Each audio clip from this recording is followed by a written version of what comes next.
오늘 우리에게 주시는 하나님의 귀한 말씀은 신명기서 1장 29절부터 33절까지의 말씀입니다. 구약 성경에 나오는 신명기서 1장 29절부터 33절까지의 말씀, 우리 다 같이 믿음으로 다 같이 함께 읽겠습니다. 내가 너희에게 말하기를 그들을 무서워하지 말라, 두려워하지 말라. 너희보다 먼저 가시는 너희의 하나님 야훼께서 애굽에서 너희를 위하여 너희 목전에서 모든 일을 행하신 것 같이 이제도 너희를 위하여 싸우실 것이며, 광야에서도 너희가 당하였거니와 사람이 자기 아들을 안는 것 같이 너희의 하나님 야훼께서 너희가 걸어온 길에서 너희를 안으사 이곳까지 이르게 하셨느니라 하나, 이 일에 너희가 너희의 하나님 야훼를 믿지 아니하였도다. 그는 너희보다 먼저 그 길을 가시며 장막 칠 곳을 찾으시고 밤에는 불로 낮에는 구름으로 너희가 갈 길을 지시하신 자이시니라. 아멘.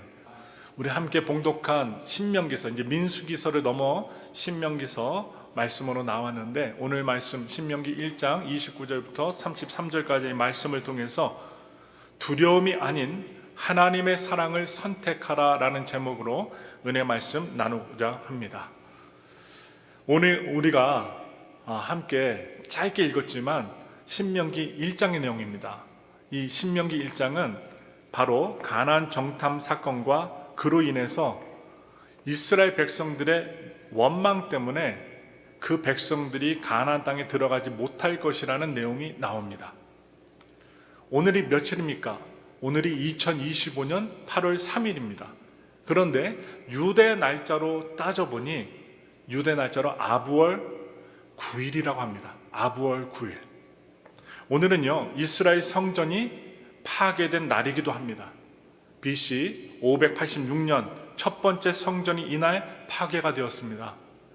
또 신기하게도 두 번째 성전 역시 AD 70년 아부월 9일에 무너졌습니다. 또한 우리가 영상을 통해서, 역사를 통해 알고 있지만 1차, 2차 세계대전이 일어난 날이 아부월 9일입니다. 유대 역사상 가장 참혹했던 사건이 모두 이날에 일어난 것입니다. 그래서 수많은 유대인들은 이날을 기념하며 금식을 합니다.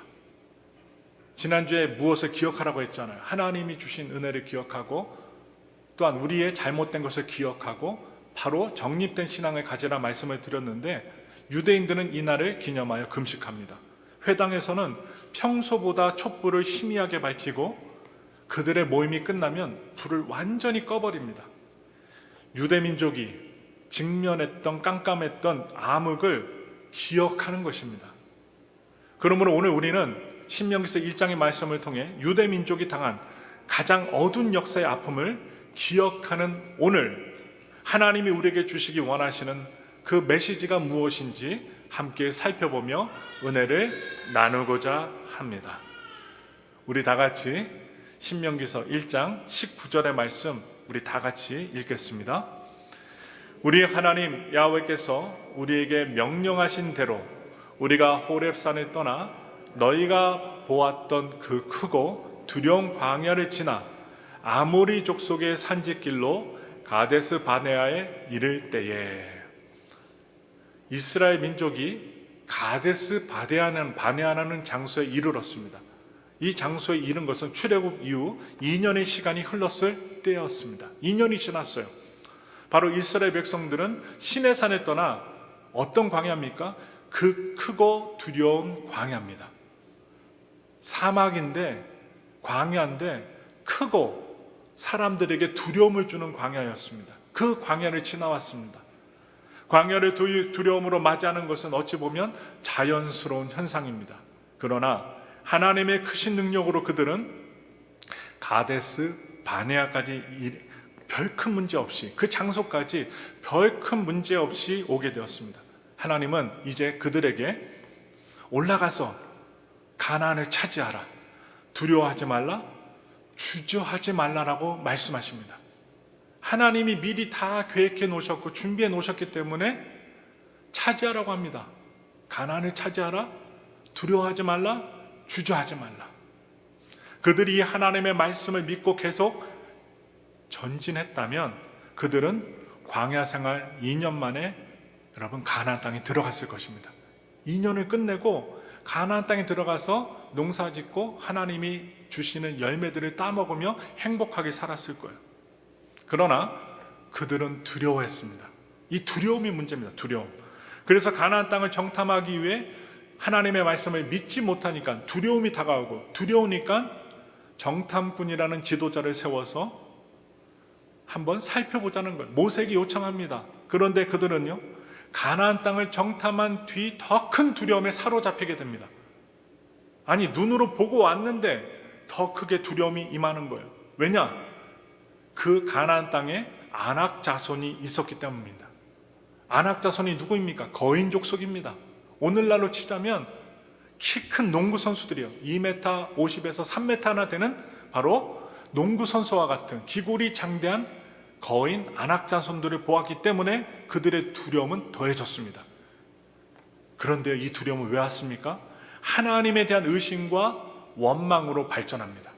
사람에게 두려움이 오면 남을 탓하는 거예요. 우리가 좀 잘못을 하면 잘못한 것을 인정하고 용서를 구하면 금방 끝날 일이 있습니다. 그런데 잘못한 자들은 어떻게 합니까? 잘못했다고 안 합니다. 무엇을 말합니까? 이유가 있다고 합니다. 원망합니다. 불평합니다. 남의 탓합니다. 그런데 사람들의 이러한 모습들은 이스라엘 백성들의 모습에서 고스란히 드러나요. 하나님께 대한 의심과 원망으로 발전하는 거예요. 모세는 그런 그들의 태도를 이렇게 이야기합니다. 신명기서 1장 26절부터 27절의 말씀 읽겠습니다. 그러나 너희가 올라가기를 원하지 아니하고 너희의 하나님 야훼 명령을 거역하여 장막 중에서 원망하여 이르기를 야훼께서 우리를 미워하심으로 아모리 족속의 손에 넘겨 멸하시려고 우리를 애굽 땅에서 인도하여 내셨도다. 지금 이 말씀에서 이들의 믿음의 모습이 딱 드러납니다. 야훼 명령을 거역합니다. 믿지 못하는 거예요. 하나님이 말씀하신 걸 믿지 못해요. 그래서 하나님의 말씀을 거역합니다. 그 다음에 27절에 뭐가 나와요? 원망하여, 하나님께 원망합니다. 그 다음에 뭐라고요? 우리를 미워하심으로. 우리가 오해를 할 때, 누가 이렇게 쳐다보거나 할 때 나를 미워하는구나 잘못 생각할 때가 있어요. 백성들도 그랬습니다. 명령을 거역하고 원망하고 하나님 탓하니까 하나님이 자신들을 미워하신다라고 생각했어요. 그래서 이 백성들을 멸하시려고 애굽 땅에서 인도하여 내셨다라고 곡해된 잘못된 해석을 합니다. 이 두려움은요, 하나님에 대한 그들의 믿음을 한순간에 무너뜨렸습니다. 그들은 하나님이 자신들을 미워한다라고 생각했어요. 그래서 그들은 하나님께서 그들에게 허락하신 가장 영광스러운 가나안 땅의 모험을 포기하고 과거에 있었던 노예 시절의 안전한 삶으로, 안전한 삶도 아닙니다. 매맞고 일했던 시절입니다. 그러한 삶으로 돌아가려고 했습니다. 이 두려움 자체를 탓할 수는 없습니다. 우리는요, 항상 두려움이 있어요. 물질의 두려움, 건강의 두려움, 환경의 두려움. 우리 안수 집사님도 대표 기도해 주셨지만 빙하가 높고 이 텍사스주 커 카운티에 비가 많이 내려서 경보가 잘 울리질 않고 라디오나 TV로 아니면 확성기로 알려주지 않아서 수많은 사람들이 죽음에 이르렀습니다. 그뿐 아닙니다. 오늘도 일어나 보니까 화산이 터지고 지진이 났답니다. 지난주에도 지진이 났다고 해서 수만 명의 사람들이 자동차를 끌고 도망가려고 했어요. 산 위로. 근데 못 갑니다. 수천만의 사람들이 도로로 나오니까 갈 수가 없어요. 그럴 때는 킥보드나 자전거나 아니면 오토바이가 좀 나을 것 같습니다. 그런데 그것조차도 사람들이 많으면요, 갈 수가 없어요. 그러니 뭐라고 합니까? 옥상으로 올라가세요. 지붕으로 올라가세요. 1m, 2m, 3m, 5m, 10m나 되는 이 거대한 쓰나미가 밀려온다고 하니까 사람들이 죽음에 이를까봐 도망치는 것입니다. 한두 명이 아닙니다. 수천만 명이 도망가는 거예요. 살 수 없습니다. 그러니 두려움이 임합니다. 그래서 이 백성들이 두려움을 탓할 수는 없지만 그동안 그 크고 두려운 광야를 지나게 하셨던 하나님을 신뢰하지 않았다, 믿지 않았다는 것이 문제였습니다. 모세는 두려워하는 백성들에게 하나님의 말씀을 전합니다. 그 말씀 봅니다. 신명기 1장 29절부터 33절의 말씀 읽겠습니다.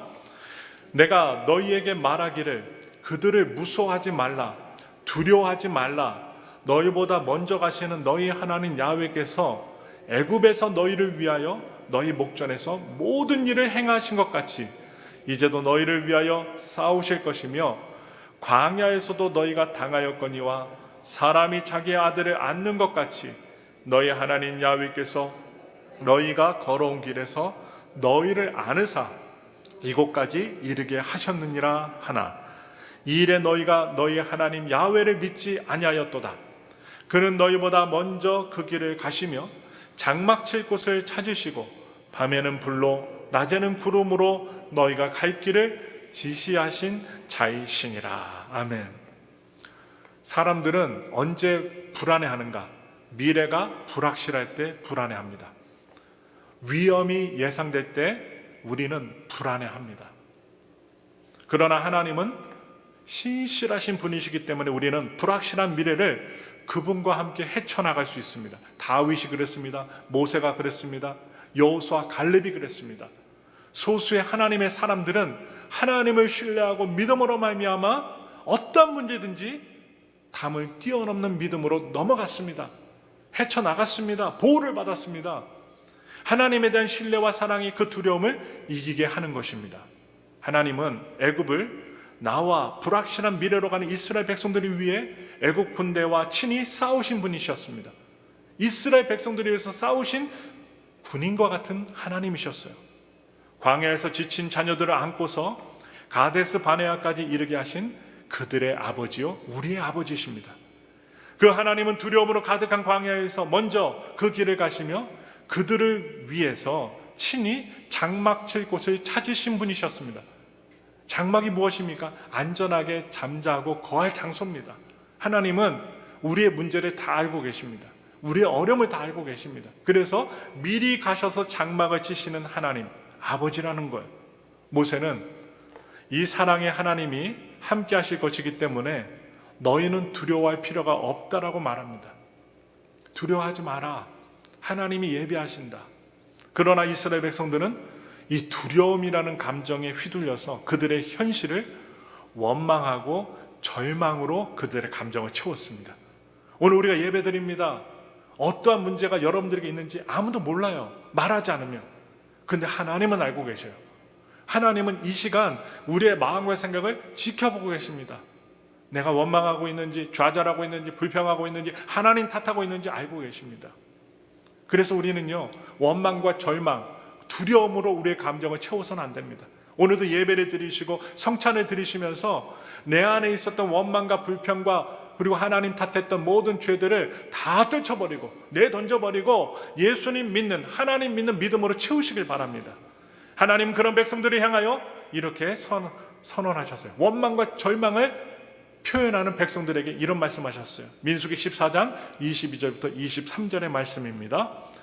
내 영광과 애국과 광야에서 행한 내 이적을 보고서도 이같이 10번이나 나를 시험하고 내 목소리를 청종하지 아니한 그 사람들은 내가 그들의 조상들에게 맹세한 땅을 결단코 보지 못할 것이요 또 나를 멸시하는 사람은 한 사람도 그것을 보지 못하리라. 이스라엘 민족이 사랑의 하나님보다 두려움을 선택한 결과 맞이하게 된 것은 바로 슬픔의 역사의 날입니다. 바로 아부월 9일이었습니다. 그들은 두려움이라는 감정에 휘둘려 그 크고 두려운 광야를 함께 걸어오신, 지나오신 하나님의 임재를 붙들지 못했습니다. 성령님을 못 붙들었어요. 그들이 연약하고 힘들 때 그들을 안고 가신 하나님의 사랑의 품을 기억하지 못한 것입니다. 오늘도 어린아이가 아빠의 품에 안겨 있잖아요. 그때 가장 편안한 거예요. 안전한 거예요. 우리가 언제 가장 편안함을 누릴 수 있고 평화를 누릴 수 있냐? 하나님의 품에 안길 때입니다. 뭐 돈 많이 쓰고 뭐 쾌락을 즐기고 뭐 내가 요구하는 것, 내가 소원하는 것을 다 이루었다고 해서 평안이 임하는 건 아닙니다. 부자도 중산층도 가난한 사람도 그 어느 누구도 똑같은 문제 속에 살아갑니다. 저 사람은 다를 거야. 여러분 그렇게 생각할 수 있지만 여러분 직접 물어보세요. 똑같은 문제 속에서 기도하고 스트레스 받으며 어려운 가운데 다 같이 살아갑니다. 나만 그런 것 같지만 모든 사람들이 우리 인간의 문제를 떠나갈 수 없다는 것, 신이 아니기 때문에. 그래서 우리는 신이 되신 전능하신 창조주 하나님의 그 크신 품에 안겨서 살아가야 합니다. 그런데요, 이스라엘 백성들이 왜 두려움에 휩싸이게 되었을까요? 그 근거를 이사야서 말씀을 통해 찾을 수 있습니다. 우리 다 같이 이사야서 1장 21절부터 23절의 말씀 읽겠습니다. 신실하던 성읍이 어찌하여 창기가 되었는고, 정의가 거기에 충만하였고 공의가 그 가운데 거하였더니 이제는 살인자들 뿐이로다. 내 은은 찌꺼기가 되었고 내 포도주에는 물이 섞였도다. 내 고관들은 패역하여 도둑과 짝하며 다 뇌물을 사랑하며 예물을 구하며 고아를 위하여 신원하지 아니하며 과부의 송사를 수리하지 아니하는도다. 이 말씀은요, 당시 예루살렘 사람들의 도덕적인 상태를 보여주고 있습니다. 거기서 장사하는 사람들은요, 장신구죠, 보석이죠. 바로 은에다가 비금속을 섞어 팔았습니다. 그뿐만이 아니에요. 포도주에 물을 타서 팔았습니다. 이익을 위해서 판 거예요. 그들은 남이야 어떻게 되든 나만 잘 벌고 잘 살면 돼, 자신의 이익만 추구하며 살았습니다. 그뿐만이 아닙니다. 정치 사회적으로 어떻게 되었는가? 정치인들은 뇌물을 좋아했고 자신의 권력을 통해서 남을 억누르고 이익을 추구하는데 사용했습니다. 이와 같은 부정과 부패는 사회 구성원들의 사기를 떨어뜨립니다. 많은 사람들이 자신들의 개인의 이익을 추구하며 산다면 평소에 열심히 정직하게 성실히 살던 사람들도 왜 나만 정직하게 살다가 나는 희생해야 하는가 의문을 품게 됩니다. 힘들어요. 그러면서 그들도 공의와 정의의 길을 버리고 자기 이익을 추구하는 길, 아주 자기 자신을 위해서 살아가게 됩니다. 그런데 온 백성들이 자기 이익을 위해서만 살아간다면 어떻게 될까요? 그 나라는요, 망하는 길로 가는 것입니다. 우리 집만, 나만, 내 자녀만 잘 먹고 잘 살면 된다, 이러한 이기적인 모습들은 나라를 망하게 한다는 것이죠. 그처럼 예루살렘의 운명은 이들의 종교적인 열심, 하나님을 향한 예배나 아니면 제사나 이 종교적 열심이 부족해서가 아니었습니다. 그들의 삶에서 정의를 추구하지 않았기 때문입니다. 사회의 도덕성이 사라지고 경제와 정치가 오직 자기 이익에 의해서 좌우가 될 때 신뢰가 무너지고 또한 공동체가 함께 무너지고 마는 것입니다. 예루살렘은 이러한 이사야 선지자의 선포 이후에 약 120년 후에 멸망당합니다. 하나님의 정의가 사라지면 그 사회에는 원인을 모를 증오가 생겨납니다. 막 서로 싸움이 일어나고요, 폭력 사태가 일어나고요. 우리가 LA 지역에서 일어났던 폭력 사태도 보시면 알겠지만 아이들이, 젊은 사람들이 편의점에 들어가서 약탈을 하고 불을 지르고 경찰관이 왔는데 경찰관을 때리고 경찰차를 불태워 없애버립니다. 원인을 모를 증오가 생긴 겁니다. 서로가 서로를 믿지 못하고 싫어하는 것입니다. 그것이 바로 성경에서, 이 사회에서 보여주는 멸망으로 가는 길인 것입니다. 역사를 한번 보세요. 역사는 재현됩니다. 패션도 재현됩니다. 옛날에 나팔바지가 유행했는데 어느 때는 나팔바지가 아닌 게 유행했다가 또 오늘날은 나팔바지가 유행하는 것처럼 역사는 재현되고 우리의 사회는 역사를 통해 교훈을 알 수가 있어요. 예수님 당시 예루살렘의 모습도 처음 성전이 멸망할 때와 비슷했습니다. 그 말씀 봅니다. 마태복음 23장 23절부터 25절까지 말씀 읽겠습니다. 화 있을진저 외식하는 서기관들과 바리새인들이여, 너희가 박하와 회향과 근체 11조는 들이되 율법에 더 중한 바 정의와 긍휼과 믿음은 버렸도다. 그러나 이것도 행하고 저것도 버리지 말아야 할지니라.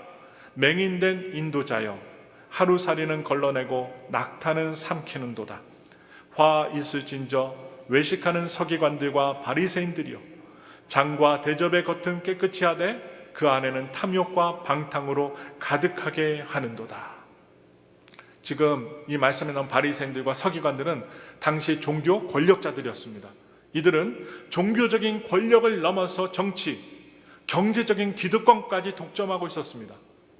그 당시 사셨던 예수님은 이런 사람들이 다스리고 있었던 예루살렘을 바라보시면서 우시면서 예루살렘아 예루살렘아 호소하셨어요. 탄식하셨습니다. 더 말씀 봅니다. 마태복음 23장 29절부터 31절까지 말씀입니다. 읽겠습니다. 화 있을진저 외식하는 서기관들과 바리새인들이여, 너희는 선지자들의 무덤을 만들고 의인들의 비석을 꾸미며 이르되 만일 우리가 조상 때 있었더라면 우리는 그들이 선지자의 피를 흘리는데 참여하지 아니하였으리라 하니, 그러면 너희가 선지자를 죽인 자의 자손임을 스스로 증명함이로다. 서기관과 바리새인들은 하나님의 선지자들의 무덤을 만들고 비석을 세우면서 자신들은 그 조상들 때처럼, 조상들이 있었던 때처럼 선지자들을 죽이지 않았을 것이라고 이야기합니다. 자신 있게 말합니다. 그런데 예수님은 이들을 향하여 너희가 선지자를 죽인 자의 자손임을 스스로 증명한 것이라고 아주 비수 같은 말씀을 하십니다. 그들은요, 선지자였던 침례 요한을 죽였고 이제 또 그들에게 핵심을 말하는 쓴소리를 하고 계신 예수님을 죽이기 위하여 음모를 꾸몄습니다. 그들은 자신들의 이익을 추구하는데 방해가 되기 때문에 하나님의 정의를 외쳤던 선지자들을 죽였던 것입니다. 내가 돈을 벌어야 되는데, 내가 인기가 있어야 되는데 내 가는 길을 가로막아 죽여버려야지. 그들은 그렇게 생각한 거예요. 바로 선지자의 선포가 사라지는 사회는 멸망으로 가는 사회입니다. 바로 하나님의 정의가 선포되지 않는 사회는 죽은 사회입니다. 바로 하나님의 뜻이 선포되지 않는 사회는 권력을 가진 자의 뜻만 남게 됩니다. 그렇게 하나님의 뜻이 사라진 사회는 어떤 사회입니까? 죽은 사회입니다. 또한 멸망으로 갈 수밖에 없는 사회입니다. 침례 요한과 예수님 같은 선지자를 죽였던 그 남유다는 예수님이 돌아가신 이후, 또한 부활하신 이후 사후 40년이 지난 AD 70년에 멸망당하고 맙니다. 로마에 의해서 멸망당합니다. 그렇다면 우리가 이 오늘의 말씀을 통해서 생각해 보아야 할 것이 있습니다. 사람들은 왜 하나님의 공의를 버리고서라도 자신의 이익을 추구하며 살까요? 그것은 인간의 깊은 자기 불안감과 죄악의 두려움 때문입니다. 일어나지도 않은 일에 대하여 두려움을 갖고 죄성이 있기 때문에 하나님의 말씀을 믿지 못하고 반역하는 것입니다. 편법으로라도 자기 이익을 추구하는 것이 안전지대라고 생각하기 때문입니다. 그래서 존재가 불안할 때 사람들은 안전지대를 찾습니다. 눈에 보이지 않으신 하나님보다 눈에 보이는 현실 속에서 자신을 지켜줄 대상을 찾는 것입니다. 그것이 무엇이 될 수 있느냐? 돈이 될 수 있고 권력이 될 수 있습니다. 사람들은 불안한 현실을 살면서 하나님의 공의보다는 자신을 지켜줄 것이라고 여겨지는 자기 이익에 집착한다는 것입니다. 지금 우리 사회는 정치 사회적으로, 기후 환경적으로 매우 불안한 모습을 보이고 있습니다. 자연 환경적으로도, 정치 사회적으로도 불안합니다. 염려되는 것은 이와 같이 불안한 현실 속에서 우리 사회에 원인을 찾을 수 없는 증오가 커지고 있지 않나 하는 것입니다. 또한 많은 사람들이 하나님이 아는 것에서 안전지대를 찾지 않을까 하는 것입니다. 하나님의 말씀을 추구하고 하나님의 공의를 추구하기보다는 나부터 살려고 보려는, 모두가 자기 유익을 구하는 사회가 되지 않을까 하는 염려입니다. 하나님은 하나님의 백성들에게 좋은 것을 주시고자 예비하시는 분이십니다. 오늘 말씀에는 광야에서도 우리보다 먼저 그 길을 가셨다고 했고, 장막 칠 곳을 찾으시는 분이 인간이 아니라, 모세가 아니라, 아론이 아니라 하나님이라고 분명하게 말씀하십니다. 바로 이 하나님을 우리가 믿을 때 우리는 크고 두려운 광야 속, 바로 사회 속에서도 하나님과 함께 전진할 수 있는 것입니다. 이 하나님을 경외할 때 우리는 우리의 유익보다도 하나님의 나라와 그분의 공의를 먼저 추구할 수 있습니다. 우리는 하나님으로부터 이웃을 내 몸과 같이 사랑하라는 명령을 받았습니다. 결코 쉽지 않습니다. 예수님의 사랑에 우리가 흠뻑 적셔들지 않으면, 구원받은 백성으로서 하나님의 그 구원을, 예수님의 십자가 보혈을 의지하지 않으면 우리는 결코 내 이웃을 내 몸과 같이 사랑할 수 없습니다. 그리고 하나님은 자신의 하나뿐인 아들 예수님을 우리에게 사랑의 중표로 십자가 희생을 보여주셨습니다. 예수님 십자가에서 돌아가신 거 다 아시잖아요. 성경 말씀에 있지만 역사적으로도 증명된 사실이고, 예수님의 무덤은 빈 무덤입니다. 사실입니다. 하나님이 약속하신 바를 이루셨습니다. 우리가 주변에 모르는 사람들에게조차 사랑을 할 수 있는 것은 모든 사람이 하나님의 형상대로 창조되었다는 사실에 근거합니다. 우리는 우리의 이웃에게, 우리의 가족에게 예수님의 사랑을 행하라고 부름받은 자들입니다. 이 큰 사랑이 세상에 나타나는 증오를 덮을 때, 원인 모를 증오가 나타나고 미움이 나타날 때 그것을 덮을 수 있습니다. 덮을 때 그 사회는 멸망으로 가지 않게 됩니다. 오늘 제가 처음에 말씀드렸던 이 애굽의 날짜가 있죠. 아부월 9일, 오늘 8월 3일입니다. 이스라엘 백성들이 사랑보다, 하나님의 그 크신 사랑보다 두려움을 선택했습니다. 두려움을 선택했기 때문에 역사의 아픔을 경험한 날입니다.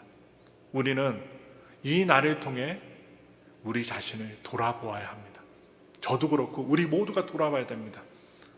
성도님들이요, 지금 환경이 주는 두려움 때문에 원일 모를 증오를 키우고 계시는 않으십니까? 성도님들은 공의가 사라지고 자기 이익만 추구하는 사회 속에서도 여전히 예수님의 사랑을 행하고 계십니까? 믿음의 사람은 크고 두려운 광야에서도 흔들림 없이 하나님을 신뢰하며 따라가는 사람입니다. 바라기는 간절히 바랍니다. 나도 모르는 두려움 때문에 타협하거나 하나님 앞에서 멈춰서는 것이 아니라 끝까지 주님 나라 가는 그날까지 하나님의 정의와 예수님의 그 크신 십자가의 사랑을 선택하고 이 세상에 나타나는 또한 그 원인 모를 증오와 아픔과 미움을 덮어버릴 수 있는 우리 모두가 되시기를 예수님의 이름으로 축원합니다.